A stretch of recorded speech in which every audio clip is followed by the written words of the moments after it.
Sinetron azab rata-rata orang Islam. Betul. Kenapa tidak ada azab orang Kristen? Karena azab orang Kristen, loh, nggak pernah ada kan sinetron azab orang Kristen? Nggak ada dong. Nggak ada. Karena azab orang Kristen ya adalah susah bangun gereja. Tidak ada lagi penolakan pendirian rumah ibadah sebagaimana gereja HKBP di Cilegon.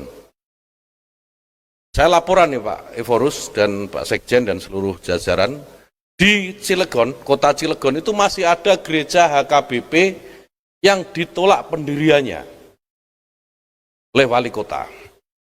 Kami di Kementerian Agama sudah berkali-kali menyampaikan dan mendatangi Pak Wali Kota supaya izin ini dikeluarkan. Bubarin orang ibadah, alasannya selalu pasti gak ada izinnya. Ya kalau nggak ada izinnya dibantu dikasih izin. Dan lagian sekali lagi ya, beberapa waktu yang lalu, bahkan sampai hari ini menjadi perbincangan yang hangat di dalam media sosial tentang larangan pendirian gereja maupun larangan peribadatan gereja HKBP di Cilegon. Dan salah satu aktor yang melarang ini adalah wali kotanya sendiri. Dia menandatangani dan diviralkan di media sosial. Kita dapat mengonsumsinya sebab media sosial telah terpapar di mata kita bagaimana sang aktor ini, yaitu wali kota, dengan penuh kepercayaan diri dia menolak pendirian gereja maupun peribadatan. Apakah hal ini memilukan bagi kita kekristenan? Tentu saya mengatakan iya. Namun ada dua hal yang ingin saya sampaikan terkait kasus. Pertama, berita duka cita, dan yang kedua berita sukacita. Ada dua makna yang terdalam di dalam larangan yang terjadi di Cilegon. Pertama-tama, berita duka cita ini mungkin memilukan hati orang-orang HKBP secara khususnya dan secara umumnya seluruh kekristenan di Indonesia. Saudara yang terkasih, kita adalah orang-orang yang diberikan kebebasan di negeri ini untuk memeluk satu agama menurut kepercayaan kita tanpa paksaan dari orang lain. Dan kita diberi kebebasan untuk beribadah, menjalankan ibadah kita sesuai dengan rambu-rambu yang sudah ditetapkan oleh tokoh-tokoh agama maupun undang-undang yang berlaku di negeri ini. Tapi sungguh disayangkan karena ada beberapa oknum yang tidak menghargai kebinekaan, keberagaman, perbedaan di negeri ini, sehingga mereka melarang berdirinya gereja maupun berlangsungnya peribadatan gereja HKBP di Cilegon.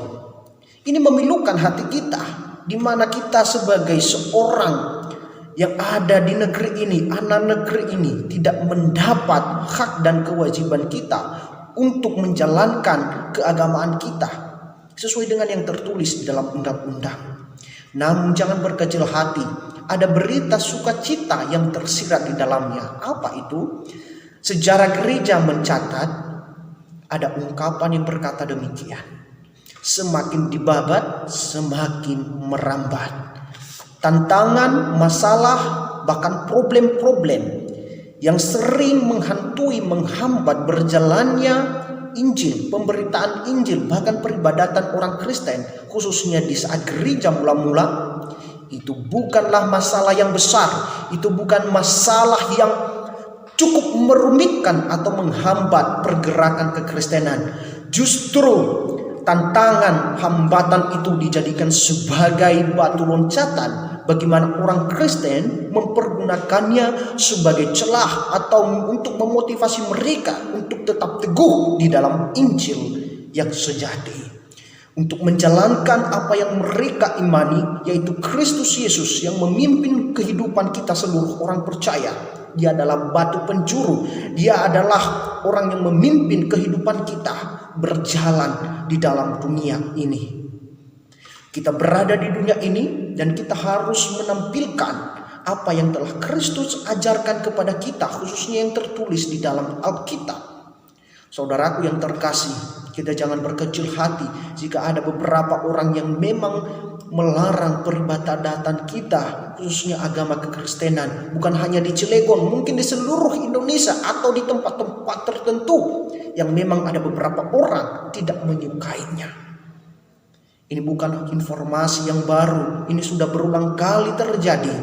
Harapan saya kepada para pemimpin di negara ini, tolong tegakkan keadilan, tegakkan undang-undang sebagaimana semestinya, supaya tidak ada orang-orang yang menjadi tumor di negara ini yang menghambat atau mencerai-beraikan kebersatuan di Indonesia. Pesan saya bagi orang-orang yang melarang peribadatan kekristenan di seluruh Indonesia ini, atau melarang mendirikan gereja, gedung gereja, bertobat. Jika Anda tidak bertobat, Tuhan akan menyetil Anda suatu saat, dan itu akan membahayakan kehidupan Anda.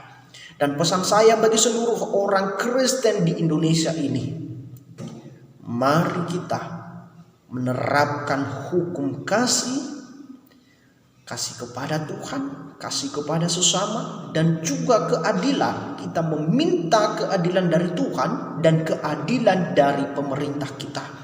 Jika memang pemerintah kita tidak menindaklanjuti kasus ini, kita meminta keadilan dari Tuhan.